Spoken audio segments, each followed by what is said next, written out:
Товарищ офицер. Товарищ офицер.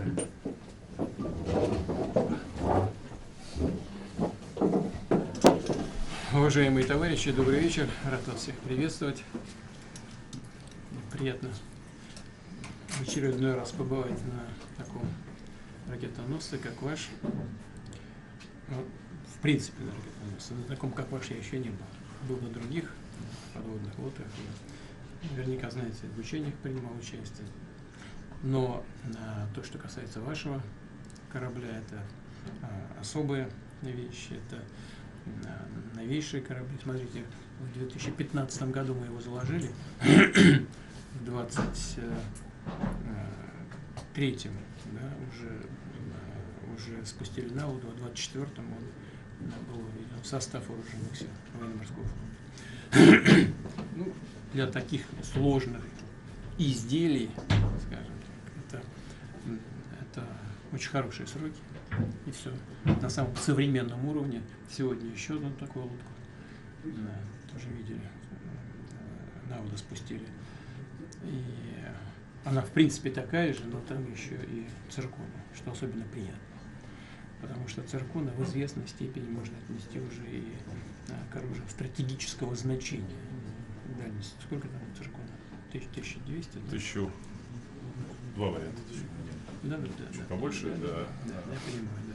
Но все равно, с учетом мощи этого оружия, точности и скорости движения к цели, его, безусловно, можно отнести к таким системам, которые выполняют стратегические задачи. Роль военно-морского флота в целом известна. Россия на протяжении веков является мощной морской державой. И мы все будем делать для того, чтобы поддерживать этот статус. Будем строить новые надводные и подводные корабли, будем улучшать их характеристики. Они должны отвечать требованиям сегодняшнего дня и должны, конечно, быть боеспособны, эффективны и в ближайшей, в полном смысле этого слова, исторической перспективе, потому что это оружие, которое должно служить стране многие десятилетия, составляет основу нашей безопасности стратегической. Мы все будем делать для этого. Так же, как и все будем делать для того, чтобы готовить таких специалистов, как вы. Это штучные люди, извините за такое выражение, но тем не менее это требует особого характера, готовности к выполнению любых задач по обеспечению безопасности страны. Вы такими и являетесь, нисколько в этом не сомневаюсь. Традиции военно-морского флота у нас заложены давно, они соблюдаются, и братство военно-морских офицеров, особенно подводников, оно носит особое качество, особый характер. Я, в принципе, хочу вас поздравить с тем, что вы попали на службу именно на такой объект, самый современный, самый оснащенный, способный выполнять самые разнообразные задачи. Это вы знаете лучше, чем кто-либо, но это вопрос очень, очень важный. И по надводным целям работает, и по подводным, и по стационарным наземным целям. В общем, наверное, трудно перечислить или назвать такие задачи, которые ракетоносцы, корабли подобного рода не могут выполнять. Все могут. И будем дальше это все совершать. Сейчас я, что говорили с командующим, с вашим командиром, все должно отвечать требованиям сегодняшнего дня и завтрашнего дня. Нужно смотреть в будущее. Я рад вас видеть.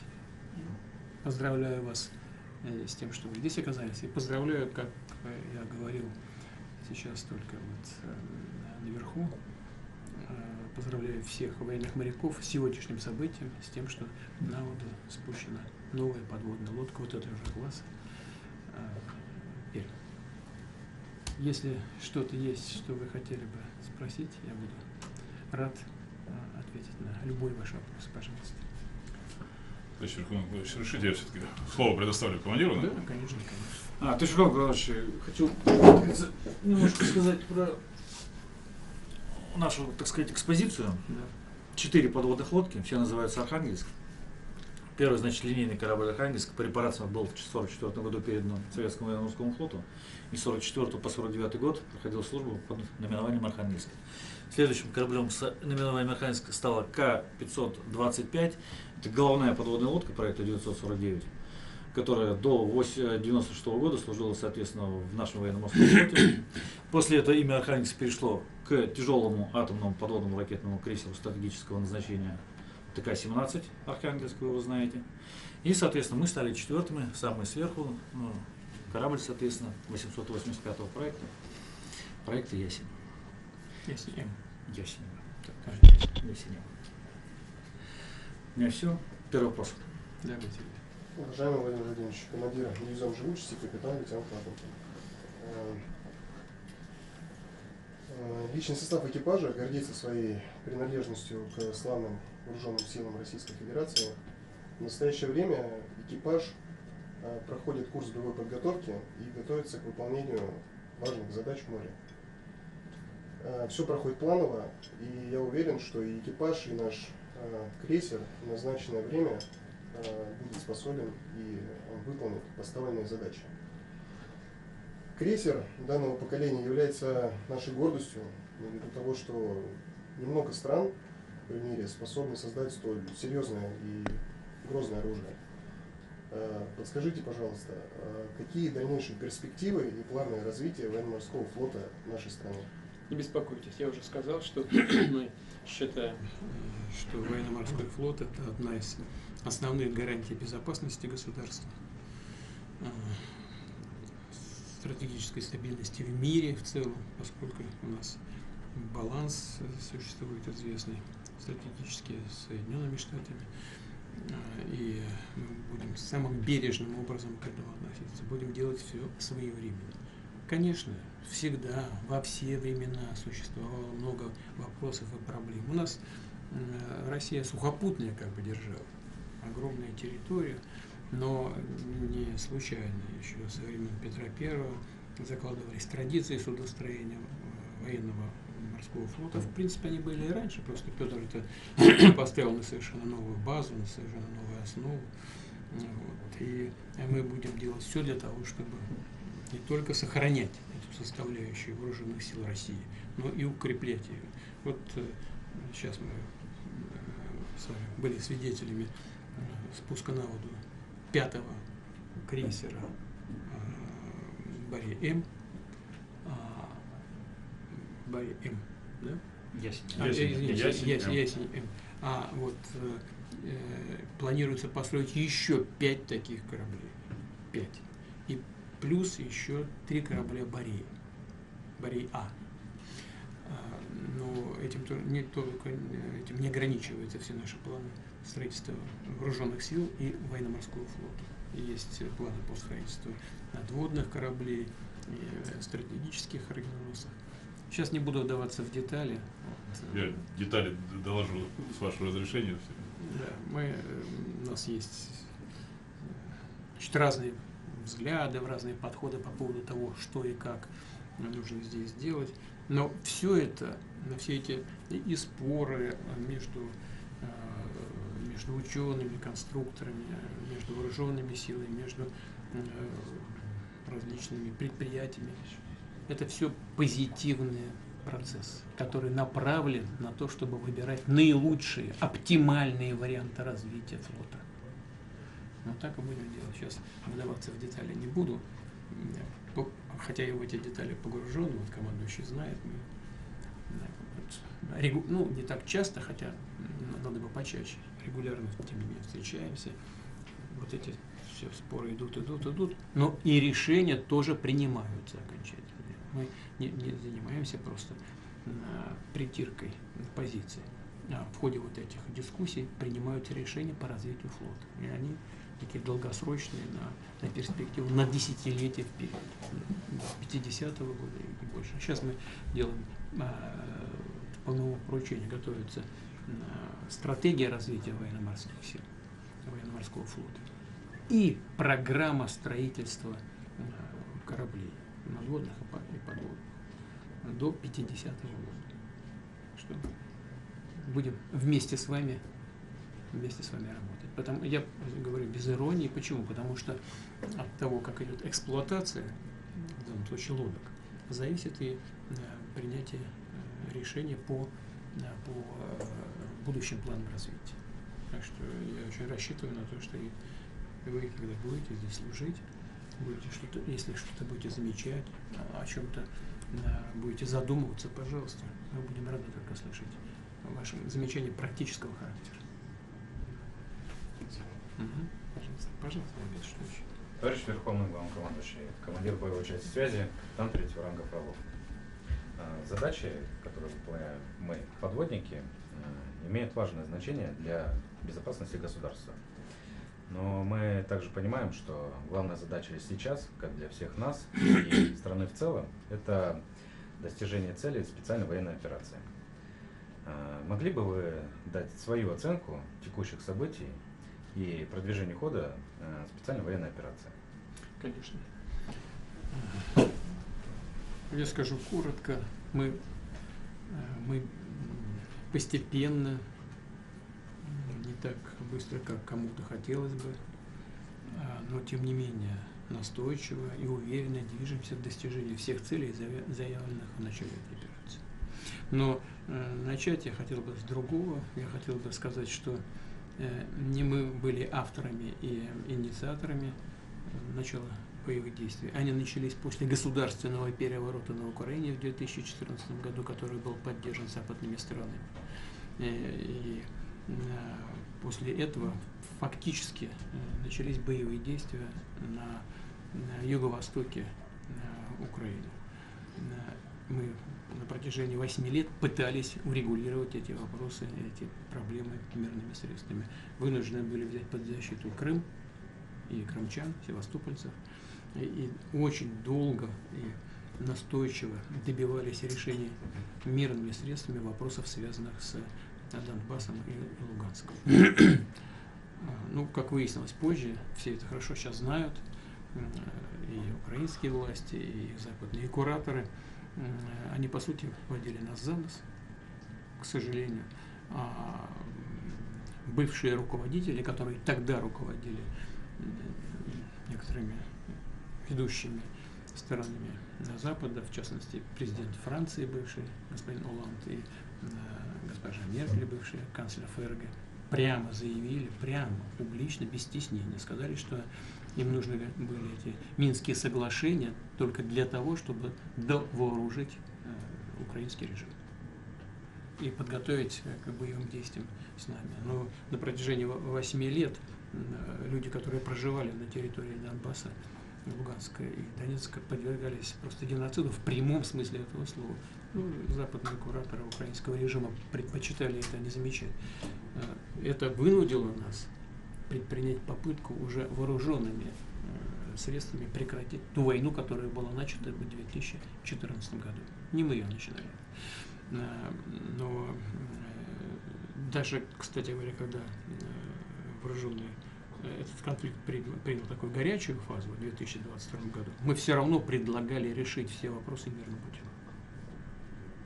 Ну, более того, я уже много раз об этом говорил, мы же достигли договоренности с Украиной, когда переговоры шли в Стамбуле. Кстати говоря, договорились и по тем вопросам, которые очень часто сейчас задаются и трактуются как невозможные к разрешению, по вопросам денацификации и демилитаризации. Мы и по этим вопросам договорились, по сути.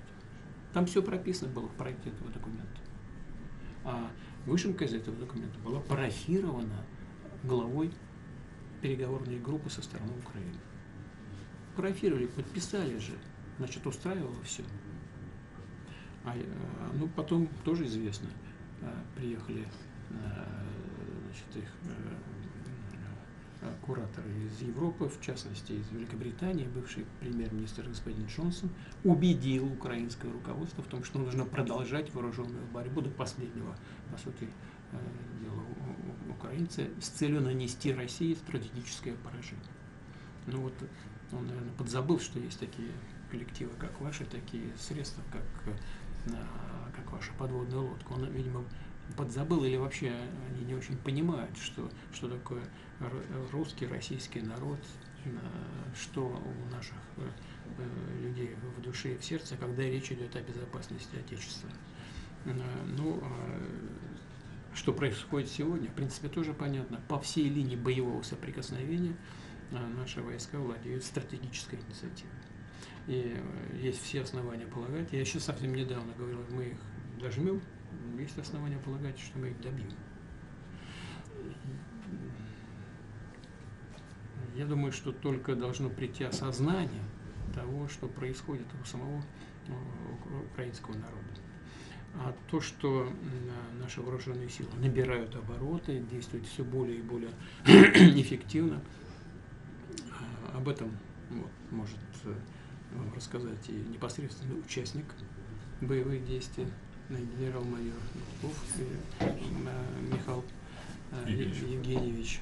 Садитесь, пожалуйста. Он командует 155-й бригадой морской пехоты Тихоокеанского флота. Бригада является одной из лучших, на мой взгляд, в вооруженных силах. И по мнению министра обороны, начальника генерального штаба, то, чего добился генерал-майор Гудков, должно тиражироваться и на другие подразделения вооруженных сил. И прежде всего, конечно, на подразделение морской пехоты, которая в целом воюет отлично. Отлично, могу сказать, понимаете, относится без всякого преувеличения к элите вооруженных сил, так же, как и десантники, так же, как спецназ. Хотя должен отметить, что вот сегодня только, перед тем, как сюда приехать, я слушал тоже очередной доклад начальника генерального штаба, и другие подразделения вооруженных сил набрали очень хорошие обороты. Что касается морской пехоты, я уже сказал, они воюют отлично, и поскольку министр и начальник генштаба считают, что ваш опыт нужно тиражировать на другие подразделения, мною принято решение перевести вас на другую должность, повысить ваш уровень вашей ответственности.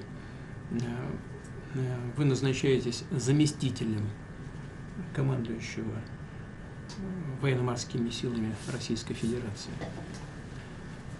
Действующий Верховный командующий. Пожалуйста.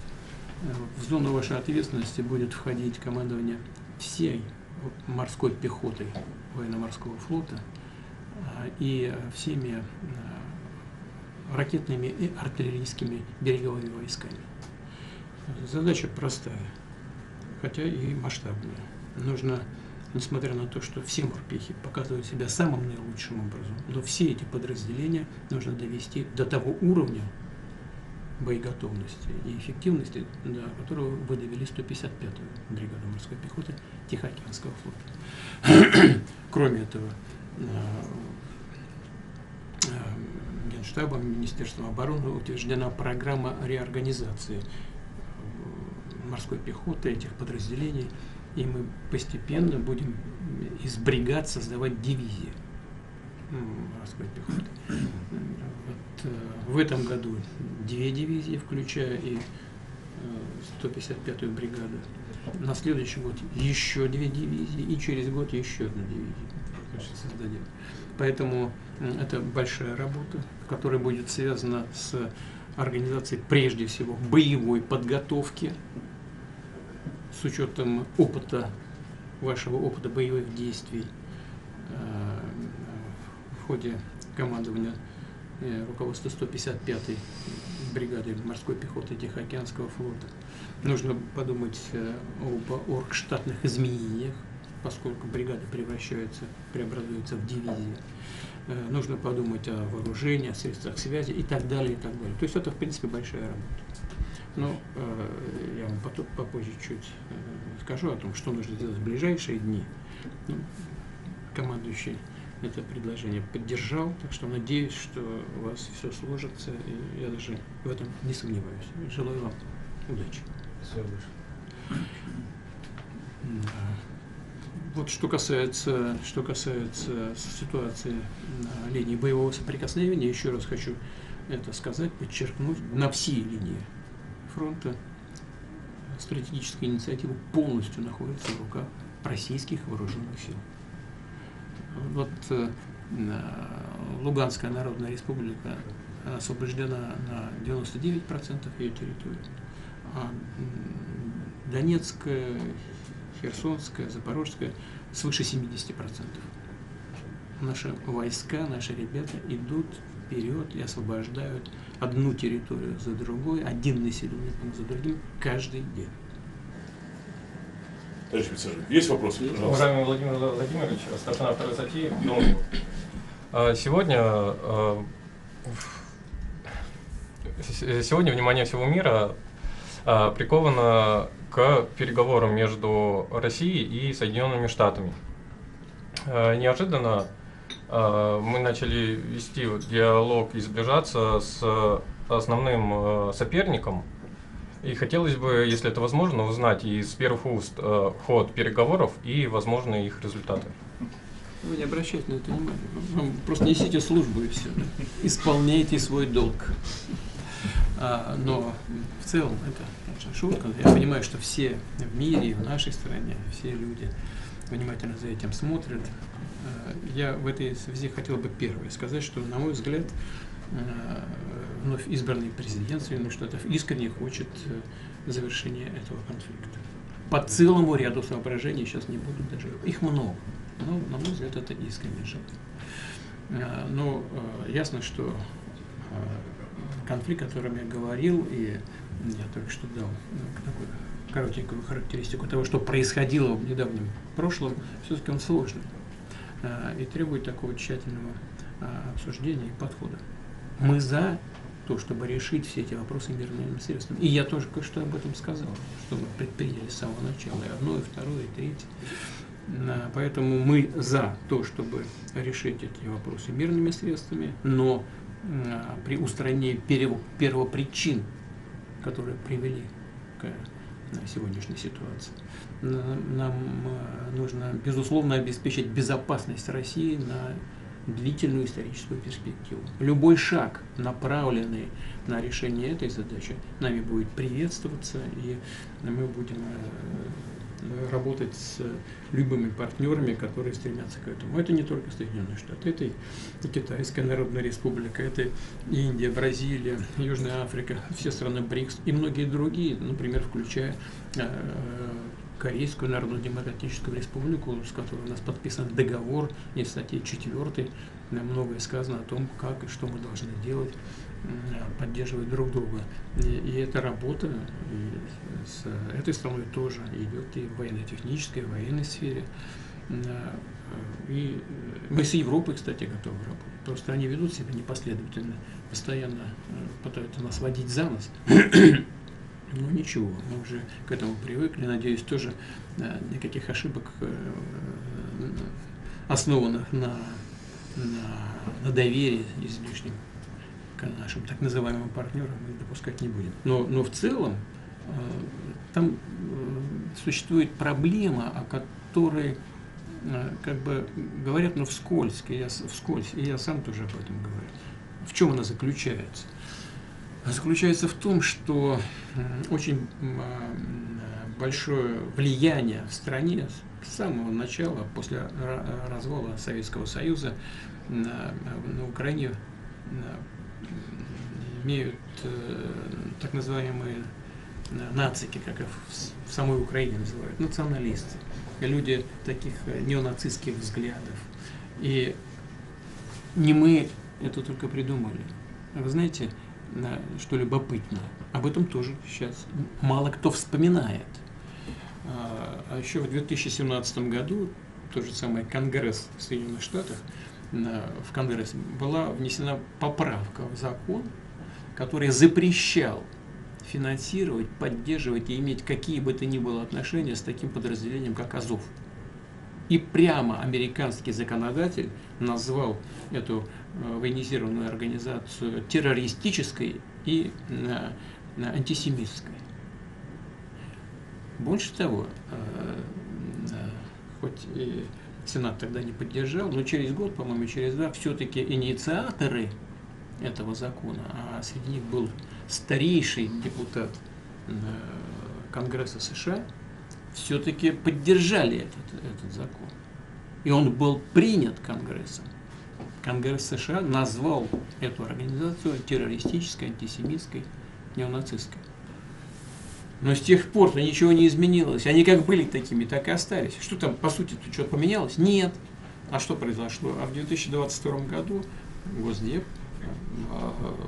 со ссылкой на то, что это формирование Азов вошло в вооруженные силы Украины, принял решение о том, что, ну, видимо, закон там выстроен был соответствующим образом, что можно им оказывать содействие. От того, что он был интегрирован в вооруженные силы Украины, ничего же по сути-то не изменилось. Их взгляды, их действия, все остались такими, какими они были и вначале. А сейчас еще больше того. Сейчас и они, вот эти подразделения, в том числе Азов, планируют усилить и создать тоже там из них дивизии. Это значит, что такие люди приобретают все больше оружия, больше сторонников и ставят под ружье других, навязывая им свои взгляды. К чему это приводит? Приводит к тому, что гражданские органы власти, они сегодня на самом деле в соответствии с Конституцией Украины не являются законными, выборы-то не были проведены там президентом, а Конституция устроена так, что все назначаются президентом, в том числе региональные органы власти. Губернатор назначается и так далее. Если он сам нелегитимный, то все остальные тоже. Так вот, в условиях этой нелегитимности фактической неонацистские формирования получают дополнительное оружие и рекрутируют в свои ряды новых людей. Это к чему приводит, это может привести? Что фактическая власть находится в их руках. А это значит, в свою очередь, что и так-то непонятно, с кем подписывать какие документы. И так-то непонятно, какую силу они имеют, потому что завтра придут другие руководители, которые пройдут через выборы и скажут, ну, кто там подписывал, мы не знаем, до свидания. Но даже дело не в этом, а дело в том, что вот эти неонацистские формирования, такие как Азов, а там есть и другие, они фактически начинают руководить страной. Правда, и возникает вопрос, а как быть-то, как с ними вести переговоры? Правда, в таких случаях международная практика идет по известному пути в рамках миротворческой деятельности Организации Объединенных Наций. Несколько раз уже было то, что называется внешним управлением, временной администрации. Так было в Восточном Тиморе, по-моему, в 1999 году. Так было в некоторых частях бывшей Югославии. Так было в Новой Гвинее. В общем, такая практика есть. И в принципе, конечно, можно было бы под эгидой ООН с Соединенными Штатами, даже с европейскими странами, разумеется, с нашими партнерами и друзьями, обсудить возможности введения на Украине временного управления. А для чего? Для того, чтобы провести демократические выборы, для того, чтобы привести к власти дееспособное и пользующееся доверием народа правительство, и потом уже с ними начинать мирный договор, начинать переговоры о мирном договоре, подписывать легитимные документы, которые будут признаны во всем мире и будут надежными и стабильными. Но это только один из вариантов. Я не говорю, что других не существует. Нет, они существуют. Сейчас просто нет возможности все по полочкам раскладывать. Ну, а может быть, даже и невозможно все разложить, потому что ситуация быстро меняется. Но это один из вариантов. И такая практика в работе Организации Объединенных Наций имеется, я уже некоторые примеры назвал. Вот. Но в целом мы приветствуем разрешение любых конфликтов, в том числе и этого, мирными средствами. Только не за наш счет. Что-то еще, ребята? То есть есть вопросы? Не стесняйтесь, что есть. Уважаемый Владимир Ильич, мы Капитан Туран Габеляев. Мы состав большую часть своего времени проводим в море, вдали от наших семей. Пока мы в море, наши семьи ждут нас, живут в закрытых городах, которые значительно удалены от областного центра, от больших городов. Хотелось бы поблагодарить вас, что вы заботитесь о благополучии наших семей, и попросить рассказать о том, что планируется для развития инфраструктуры закрытых городов. Мы сегодня это обсуждали, вот, командующий присутствовал, видел. Ну, вы знаете, у нас в целом вот на сегодняшний день, слава богу, экономика, финансы государства находятся в, ну, скажу мягко, там, в удовлетворительном состоянии, и все стабильно и в сфере государственных финансов, и в сфере экономики в целом. Но это всегда денег не хватает. Нет такого, нет, я не помню за все годы своей работы, чтобы кто-то говорил из тех, кто руководит финансами, экономикой, что все, не знаем, куда деньги девать. Такого не бывает. Но, правда, вот когда высокие цены там, на нефть и так далее, у нас были средства, которые мы откладывали в резервы, по-разному их называли, ну, неважно. Но в целом, даже тогда, когда мы откладывали в резервы, все равно их не хватало. Поясню. Потому что если не откладываем в резервы, тогда наступают макроэкономические проблемы, в том числе и инфляция. Все равно надо что-то откладывать, а из того, что осталось, строить программы, связанные с расходной частью бюджета. Ну так вот, и сейчас такое же положение. У нас все стабильно, нормально, 4,1% рост экономики страны. Россия является 4-й страной в мире по объему экономики, по паритету покупательной способности. На первом месте Китай, потом США, потом Индия, потом Россия. И все остальные, включая Японию, ФРГ и так далее, все ниже. Я уже не говорю про Великобританию, они все выскакивают у нас, значит, ведут себя агрессивно, но их экономика находится, по-моему, на 9-м или на 10-м месте в мире. Отсюда и вооруженные силы, сколько там, 170 или 180 тысяч, это все вооруженные силы Великобритании. Но я о чем сейчас говорю? О том, что всегда чего-то не хватает. Вот командующий сидел сегодня тоже, присутствовал на совещании, принимал в нем участие. Что касается развития военных городков, зато мы в прошлом году, по-моему, направили на эти цели, на развитие, на приведение в порядок этих городков. И зато где-то 39 с лишним миллиардов рублей за 2 года, по-моему, да? за 3. 24-25. Вот. Но я послушал сегодня и командующего, потому что командующий доложил о том, каковы перспективы развития зато с учетом увеличения численности вооруженных сил здесь и численности флота, наращивание группировок, сухопутных и так далее. Поэтому я сегодня дал указание правительству, Министерству финансов. Они, конечно, приняли к исполнению. Мы будем в таком же объеме средства выделять на ближайшие годы. Минимум по 10 миллиардов рублей. Надеюсь, что то, что уже было сделано, надеюсь, что это заметно.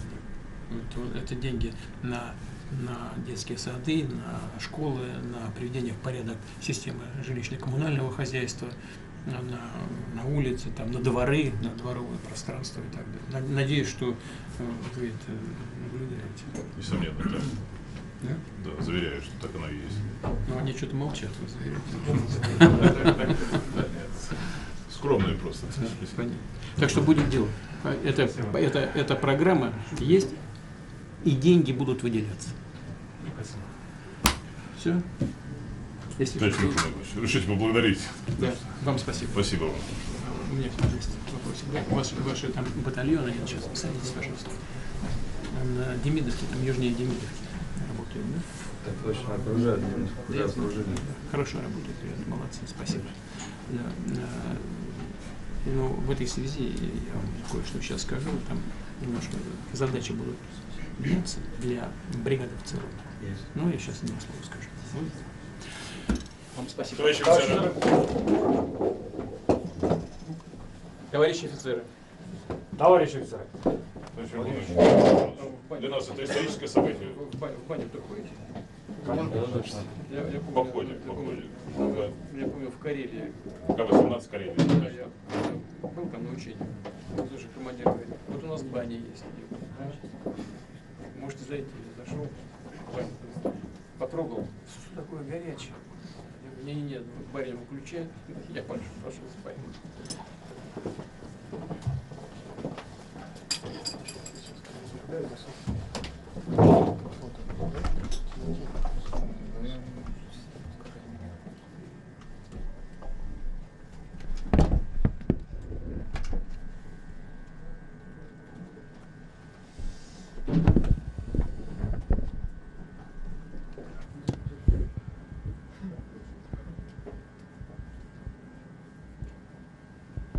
Все очень просто.